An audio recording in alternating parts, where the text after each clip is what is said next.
Lakas makahigantes ng pistang literal na ipinagmamalaki sa Santa Ana, Pampanga. Bida ang mga dambuhalang puppet na likha mismo ng mga kabalin.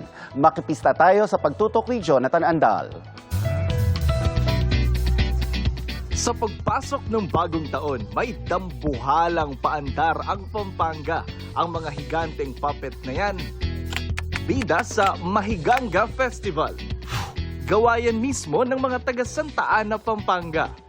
The strong personality of the Mahigangas itself is a representation of the giant dreams of the people of Santa Ana. Bawat mechanical puppet o mahiganga, todo kaway.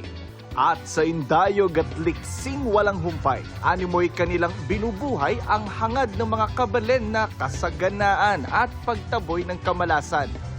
Kung bakit gumagalaw yung kamay, no? They lead the procession, the street of Santa Ana, to sway away bad luck, misfortune, mga sakit, mga malas, mga sakuna that might come this coming year. Hango ang mahiganga sa anyo ng patron nilang si San Juan Bautista. Hindi lang debosyon ang naipapakita sa kapistahan, pati na ang kanilang angking pagkamalikhain. Nasa 8 hanggang 10 talampakan ng taas ng bawat mahiganga.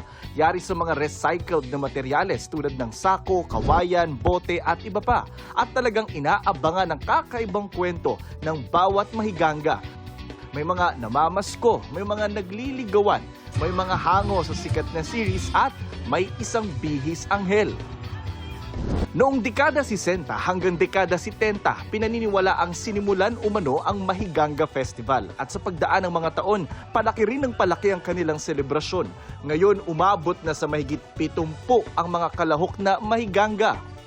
Selebrasyong kanilang ipinagmamalaki, lalo't halos kabataan ang sumasali. Kaya ang kanilang pag-asang tumagal at lumago ang tradisyong ito, singlaki ng kanila mismong mga mahiganga.